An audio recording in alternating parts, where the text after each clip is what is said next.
الحمد لله رب العالمين والعاقبة للمتقين والصلاة والسلام على سيد الأنبياء والمرسلين وعلى آله وأصحابه وأزواجه وذرياته أجمعين. أما بعد فأعوذ بالله من الشيطان الرجيم. بسم الله الرحمن الرحيم. إن الذين يبايعونك إنما يبايعون الله إنما يبايعون الله يد الله فوق أيديهم. صدق الله العظيم. يا رسول الله انظر لنا يا رسول الله انظر لنا يا حبيب الله اسمع قولنا إننا في بحر غم مغرق خذ يدي سهل لنا أشقالنا. إن الله وملائكته يصلون على النبي يا أيها الذين آمنوا صلوا عليه وسلموا تسليما. کوئی بھی زبان خاموش ہے محبت کے ساتھ پڑھیے الصلاۃ والسلام علیک یا سیدی یا رسول اللہ وعلی آلک وصحبک یا سیدی یا حبیب اللہ.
بیت اللہ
اللہ کے نبی محمد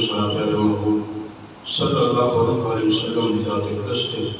درود و سلام اللہ کے شبات دعا اللہ کے حق اور سر بیان کرنے کی توفیق عطا فرمائے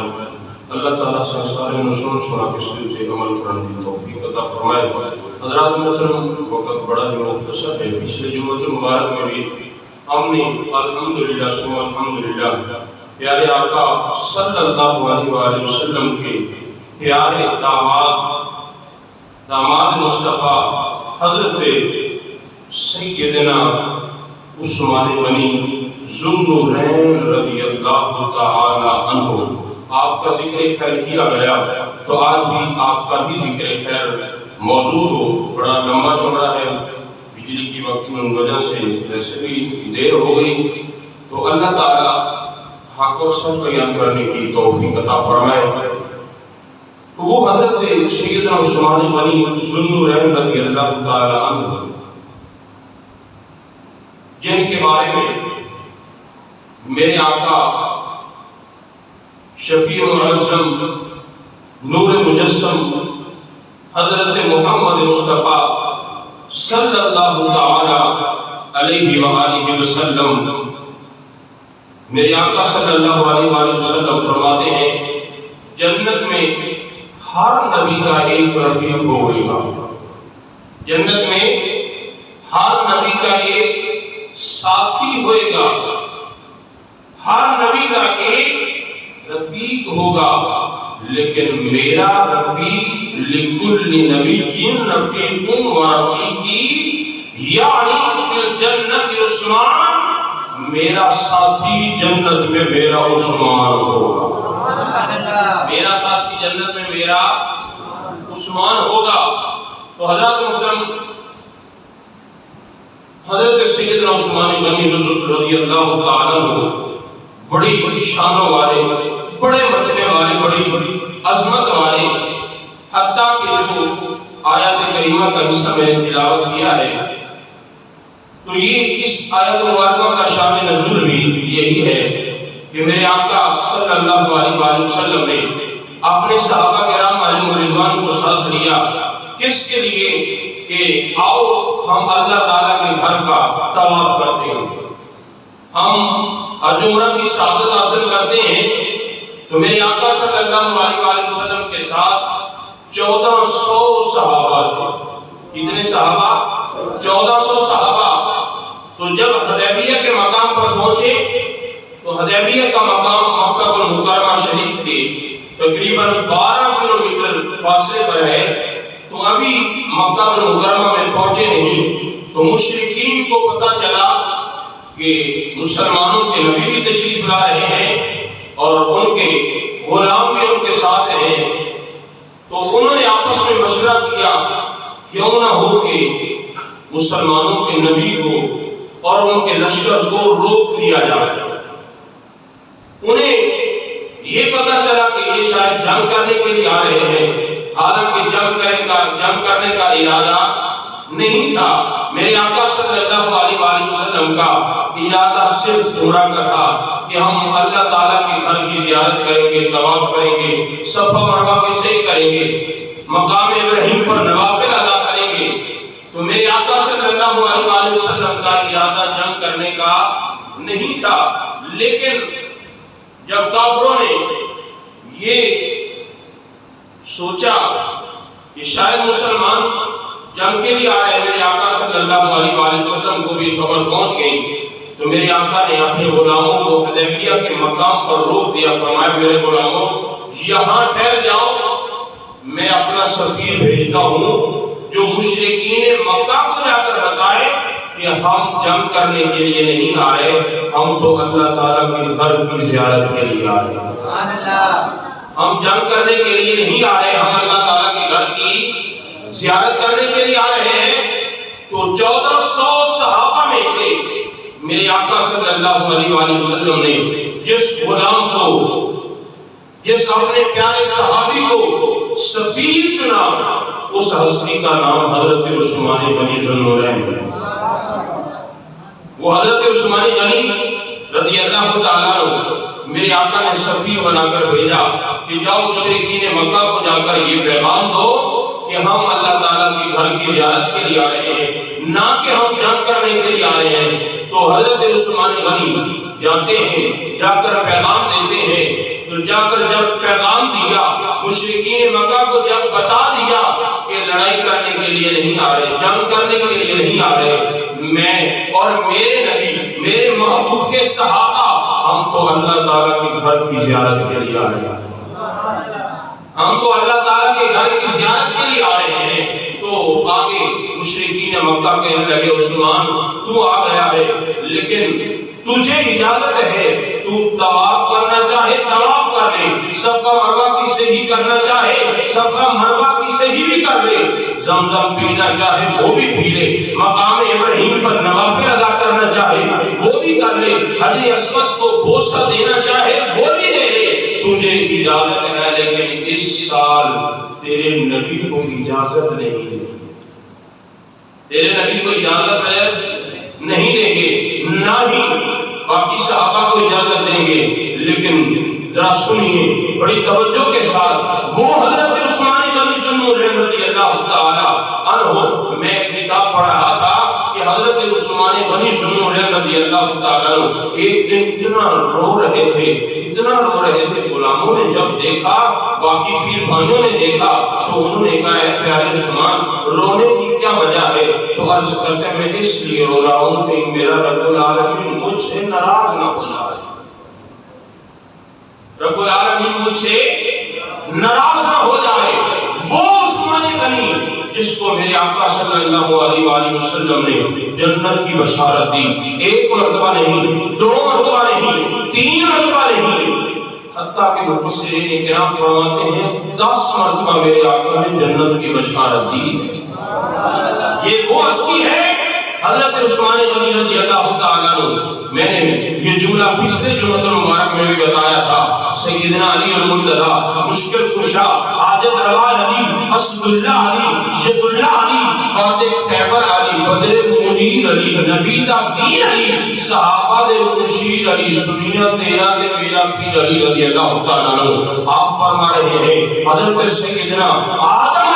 علیہ السلام سے لے کر امام الانبیاء صلی اللہ علیہ وآلہ وسلم تک قیامت تک بھی میرے آقا کے بعد کوئی نبی بھی نہیں آئے گا، تو یہ عظمت شان کیسے کس کو مل سکتی ہے؟ یہ عظمت شان صرف اور صرف اللہ تعالیٰ نے حضرت سیدنا عثمان غنی کو عطا فرمائی ہے کہ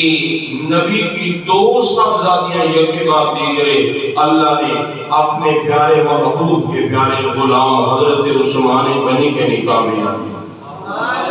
میرے آقا کی پیاری بیٹی حضرت رقیہ پہلے نکاح میں آئی، جب ان کی وفات ہو گئی تو میرے آقا صلی اللہ علیہ وآلہ وسلم نے اپنی دوسری بیٹی کا نکاح حضرت عثمان سے کر دیا۔ اتنا پیار کرتے تھے، فرمایا ہے میرے پیارے عثمان یہ تو ایک بیٹی، پھر 2 بیٹیاں، میری 40 بیٹیاں بھی ہوتی، ایک ایک کر کے تیرے نکاح میں دیتا جاتا۔ یہ ہے محبت۔ ہم اللہ سے محبت کرتے ہیں، آقا سے محبت کرتے ہیں، لیکن حدیبیہ کے مقام پر حضرت عثمان غنی کو میرے آقا نے سفیر بنا کر بھیجا مکہ مکرمہ میں، تو مکہ والے مشرکین مکہ کیا کہہ رہے ہیں؟ عثمان تجھے تو اجازت ہے، تو طواف کر لے، صفا مروہ کی صحیح کر لے، تو آب زمزم پی لے، مقام ابراہیم پر نوافل ادا کر لے، لیکن جملہ ذرا سننا، پیارے عثمان کیا فرما رہے ہیں؟ اے مشرکین مکہ تم کیا جانتے ہو میں محبوب کے بغیر کعبہ کا طواف کر لوں گا؟ لگتا ہے آپ سمجھے نہیں، اگر سمجھے ہوتے تو پھر سب نے کہہ دیں گے سبحان اللہ۔ پھر دوبارہ سنیے، مشرکین مکہ نے کہا عثمان تجھے اجازت ہے لیکن تیرے نبی کو اجازت نہیں دیں گے، باقی صحابہ کو اجازت نہیں دیں گے، تو آ گیا ہے، تجھے موقع مل گیا ہے، تیرے سامنے کعبۃ اللہ ہے، مقام ابراہیم ہے، صفا مروہ ہے، آب زمزم ہے، حجر اسود ہے، تو طواف کر لے، تجھے اجازت ہے۔ کون ہے جس کا یہ دل نہیں کرتا کہ مجھے موقع ملے میں جا کے کعبہ شریف کا طواف کروں، حجر اسود کو چوموں، جا کے صفا مروہ پر صحیح کروں، آب زمزم پیوں، لیکن محبت دیکھیے، پیار دیکھیے حضرت عثمان غنی کا۔ آپ وہاں پہنچ بھی گئے، محبوب کے بغیر کافروں کو جواب دیا میرے محبوب نے طواف نہیں کرنا، عثمان بھی طواف نہیں کرے گا۔ میرا محبوب اگر اس سال طواف نہیں کرے گا، میرا محبوب کو اگر میرے محبوب کو اجازت نہیں تو پھر عثمان طواف کرنے کے لیے تیار نہیں ہے۔ تو آدھو صدر توجہ فرمانا، مشرکین مکہ کہنے لگے عثمان تیرے موقع مل گیا ہے، یا بدا طواف کرنا کر لا، پھر زمزم پینا پی لے، صفا مروہ دی صحیح بڑی آسان ہے وہ کر لے، تو جو مرضی کرنا کر لا، تینوں اجازت ہے۔ پیارے عثمان غنی ذو رحم رضی اللہ تعالیٰ عنہ آپ فرمان لگے مشرکین مکہ تسی کی جان دے ہو، جس عبادت اندر میرے محبوب شامل نہیں میں وہ عبادت بھی نہیں کرنی، میرے محبوب میں نے مدد دعائے گا، میرا محبوب صلی اللہ علیہ وسلم میرے آگے ہوں گے، میں امام الانبیاء دے پیچھے پیچھے طواف کرتا ہوں، میرے محبوب میرے آگے آگے صفا مروہ دے ہوں گے، میں محبوب دے پیچھے پیچھے ہوں گا، کیونکہ میں محبوب نال پیار کرتا ہوں، محبوب دے بغیر کعبہ دا طواف نہیں کیتا۔ حضرت عثمان غنی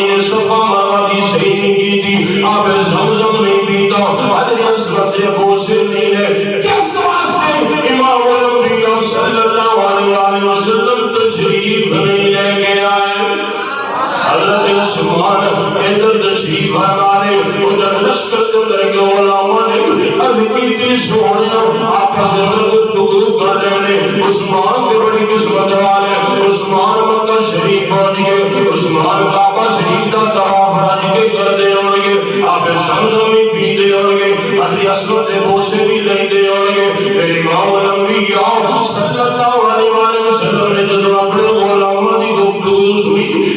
میرے آقا صلی اللہ علیہ وسلم نے فرمایا میرے غلام تسی کے مقام حدیبیہ تے بیٹھ کے میرا عثمان کعبہ شریف کا طواف میرے بغیر کبھی بھی نہیں کرے گا میرا عثمان میرے بغیر کعبہ شریف کا طواف نہیں کر رہا میرا عثمان میرے بغیر سفر مروانی صحیح نہیں کرے گا میرا عثمان میرے بغیر آپ زمزم نہیں پیوے گا حضرت عثمان کا بوسن نہیں لگے گا حضرت عثمان مکہ شہر کے اندر بیٹھ کے کافروں جواب دے رہے مقام حدیبیہ تے بیٹھ کے امام الانبیاء فرما رہے ہیں امام الانبیاء فرما رہے ہیں کیونکہ وہی حضرت سیدنا عثمان غنی رضی اللہ تعالیٰ عنہ آپ دے دل میرے آقا دا پیارے آپ دے دل میرے آقا دی محبت دے اور اے یقین ہے کہ عبادت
مسلمان نے اور نہ بتا کے اللہ عالم کریم مکہ نو فتح دا فرمائے گا امام الانبیاء صلی اللہ علیہ وسلم دے غلام اے آقا دے پیارے والو حدیبیہ دے مقام تے حضرت عثمان غنی دیر نال پہنچے ادھر آپ ٹھہر گئے نے ادھر خبر پھیل گئی کہ کافراں نے حضرت عثمان غنی نو شہید کر دیتا ہے امام الانبیاء صلی اللہ علیہ وسلم نے اس وجہ تو بیعت لی کہ سارے میرے اپنے بیعت کرو کہ عثمان کا بدلہ لیے بغیر واپس مدینے نہیں جانا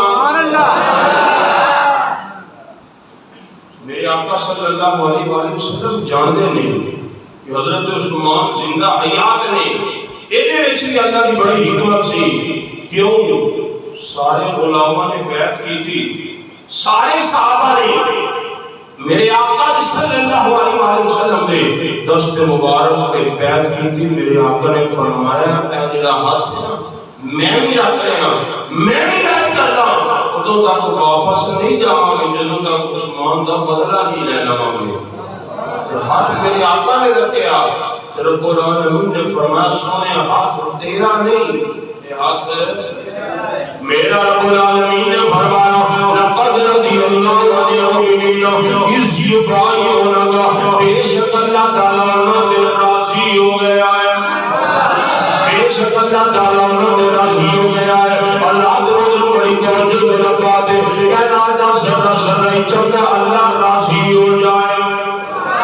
اللہ راضی ہو جائے تسی سارے آئے ہو اس واسطے اللہ راضی ہو جائے میری بھی یہی خواہش ہے میری بھی یہی تمنا اللہ راضی ہو جائے نمازی نماز اس واسطے پڑھ جائے اللہ راضی ہو جائے حاجی حاجی کرنے واسطے اس واسطے جانا ہے اللہ راضی ہو جائے آپ کی عبادت اس واسطے کرنا ہے اللہ راضی ہو جائے مجاہد جہاد اس واسطے کرنا ہے اللہ راضی ہو جائے سب کی سخاوت اس واسطے کرنا ہے اللہ راضی ہو جائے لیکن لوگ اتنے قسمت والے اتنی عظمت والے اتنی شان والے میرے محمود صحابہ نے میرے محمود صحابہ نے اتنی شان والے اتنے مرد والے نے انہوں نے میرے آقا صلی اللہ علیہ وسلم نے دست مبارک میں بیعت کی تھی رب العالمین نے قرآن نازل فرمایا بے شک سونے میں راضی ہو گیا لقد رضی اللہ عن المؤمنین اذ یبایعونک تحت الشجرہ جڑے درخت نیچے تیرے ہاتھ تے بیعت کر رہے ہیں نا انہاں دے ہاتھ دے اوتے میرا بھی ہاتھ ہے میں انہاں دے راضی ہو گیا میں انہاں دے راضی ہو گیا اگر وہ کوئی ملعون کوئی شاہ دینے والا اگر حضرت سیدنا عثمان غنی ذو الرحمہ رضی اللہ تعالیٰ عنہ آپ کی شان کے اندر بکواس کرے ایسے لفظ نکالے جنہاں دے اندر میرے پیارے عثمان دی گستاخی ہوئے دسو انہاں دی شان کم ہو سکتی ہے نہیں انہاں دے تے اللہ راضی ہو گیا انہاں دے اللہ راضی ہو گیا میرے آقا صلی اللہ علیہ وسلم نے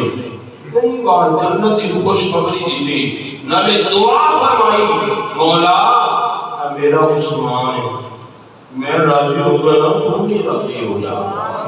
رب العالمین فرمایا لقد رضی اللہ عن المؤمنین اذ یبایعونک تحت الشجرہ بے شک اللہ تعالیٰ نے راضی ہو گیا ہے بے شک اللہ تعالیٰ نے راضی ہو گیا ہے جڑے اس درخت نیچے سونے میرے ہاتھ پہ بیعت کر رہے ہیں اللہ راضی ہو گیا ہے اللہ راضی ہو گیا ہے کہنا دا ذرہ ذرہ ہی چاہتا ہے اللہ راضی ہو جائے میرے صحابہ کتنی قسمت والے کتنی شان والے جنت اللہ راضی ہو گیا اللہ بھی راضی اللہ نے محمد صلی اللہ علیہ وسلم بھی راضی امام الانبیاء صلی اللہ علیہ وسلم بھی راضی عثمان غنی ذو الرحمہ رضی اللہ تعالیٰ عنہ اللہ تعالیٰ نے کتنی شان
عثمان غنی کا اللہ خریدار ہے، عثمان غنی کا۔ پیارے علی مرتضیٰ شیخ خدا کرم اللہ تعالی وجہہ الکریم آپ فرماتے ہیں کہ کعبۃ اللہ شریف مسجد حرام کی جب توسیع کرنی تھی تو اس وقت بھی حضرت عثمان غنی نے جگہ خریدی اور محبوب صلی اللہ علیہ وآلہ وسلم کے وہ جگہ محبوب کو لے دی، اللہ کے نام پر وقف کر دی، محبوب سے جنت خرید لی۔ اور مسجد نبوی شریف جب مدینہ شریف میں تشریف لائے تو اس وقت مسجد نبوی کی جگہ تھوڑی تھی، 2 بچے تھے، تو حضرت سیدنا عثمان غنی نے ان کو بڑی بھاری رقم دے کر یہ جگہ بھی خریدی اور محبوب اور اس وحدہ لا شریک کے نام پر وقف فرما دیا۔ اور یہ وہ حضرت عثمان غنی ذو النورین رضی اللہ تعالیٰ عنہ، شاید آپ لوگ جانتے ہوں، اگر نہیں جانتے تو جان لیں، یہ وہ ہستی ہے جب مدینہ شریف میں آئے تو پانی پینے کے لیے صرف ایک کنواں تھا، میرے نوما۔ وہ یہودی کی بلکہ تھی، میرے آقا نے اسے فرمایا کہ تو اسے فروخت کر دے۔ اس نے کہا نہیں آقا، میرے بچے ہیں، میرا صرف یہی کاروبار ہے۔ لیکن حضرت سیدنا عثمان غنی نے اسے بھاری رقم دی، زیادہ رقم دی، وہ کنواں بھی خرید کر محبوب کے قدموں پہ قربان کر دیا۔ تو پھر وہ وقت بھی آیا جس ہستی نے خود پانی کا انتظام کیا تھا، پھر 1 دن نہیں، 2 دن نہیں، 5-10 دن کی بات نہیں ہے، 40 دن اپنے گھر میں رہے، محاصرہ کیا لوگوں ظالموں نے، مظلوماً آپ کو شہید کیا گیا۔ لیکن حضرت علی مرتضیٰ شیخ خدا کرم اللہ تعالی وجہہ الکریم آپ نے عرض کی آپ امیر المؤمنین ہیں، میرے پاس 500 فوجی ہیں، اگر آپ اجازت دیں تو میں ان کو وصل جہنم فرما دوں۔ تو آپ نے فرمایا پیارے علی آپ کی محبت اپنی جگہ، لیکن میں محبوب خدا کے اس شہر مدینہ کو خون اس میں بہانا نہیں چاہتا، میں خون بہانا نہیں چاہتا، میری وجہ سے اس شہر میں خون ریزی ہو نہیں۔ میرے محبوب نے مجھے خبر دی تھی میرا عثمان ظلماً شہید کیا جائے گا۔ میرے آقا نے فرمایا عثمان صبر کرنا ہے، عثمان صبر کرنا ہے۔ پھر آپ نے صبر کر کے دکھایا۔ پیارے علی مرتضیٰ جیسے بہادر پوچھ رہے ہیں پیارے عثمان اجازت تو دیں، آپ اجازت نہیں دے رہے کیونکہ آپ امیر المؤمنین بھی ہیں، آپ وقت کے حاکم ہیں، حاکم ہونے کے باوجود پھر بھی طاقت استعمال نہیں کی۔ محبوب خدا کے شہر میں خون ریزی کرنا پسند نہیں فرمائی، اپنی جان کا نذرانہ پیش کر دیا۔ 40 دن پیاسے رہے لیکن پھر بھی اللہ تعالیٰ کے قرآن کی تلاوت جاری ہے۔ وعد میں آتا ہے آپ ایک رات میں ایک قرآن پاک مکمل ختم کیا کرتے ہیں، اتنی محبت تھی۔ جب آپ شہید ہوئے تو میرے آقا صلی اللہ علیہ وآلہ وسلم نے یہ بھی خبر دی تھی میرا عثمان جب شہید ہوگا نا تو پہلے سپاہی کی آیت مبارکہ ہے فَسَيَكْفِيكَهُمُ اللَّهُ، میرے عثمان کے خون کا قطرہ اس آیت مبارکہ پر گرے گا۔ میرے آقا یہ جانتے تھے جب میرے عثمان کو شہید کیا جائے گا میرا عثمان قرآن پاک کی تلاوت کر رہا ہوگا۔ اللہ کریم ہم سب کو حضرت سیدنا عثمان غنی رضی اللہ تعالیٰ عنہ آپ کی سیرت کو پڑھنے کی، سمجھنے کی، سمجھ کر اس پر عمل کرنے کی توفیق عطا فرمائے، کیونکہ آپ کی شہادت 18 ذوالحج شریف ہوئی ہے، اس لیے الحمدللہ ہم ان کا ذکر خیر پورا سال بھی کرتے رہتے ہیں، لیکن جب یہ دن آتے ہیں تو خصوصاً کرتے ہیں۔ لیکن آج اس عام کی اشد ضرورت ہے کہ ہم خود بھی صحابہ کرام کی سیرت کو پڑھیں، اپنے بچوں کے دلوں میں بھی اپنے پیارے محبوب کی محبت، محبوب کے صحابہ کی محبت، محبوب کی اہل بیت کی محبت پیدا کرنی ہوگی۔ جب ایسے کام کریں گے تو پھر انشاءاللہ ہماری دنیا بھی سمجھ جائے گی، آخرت بھی سمجھ جائے گی۔ اللہ ہم سب کو عمل کی توفیق عطا فرمائے، آمین۔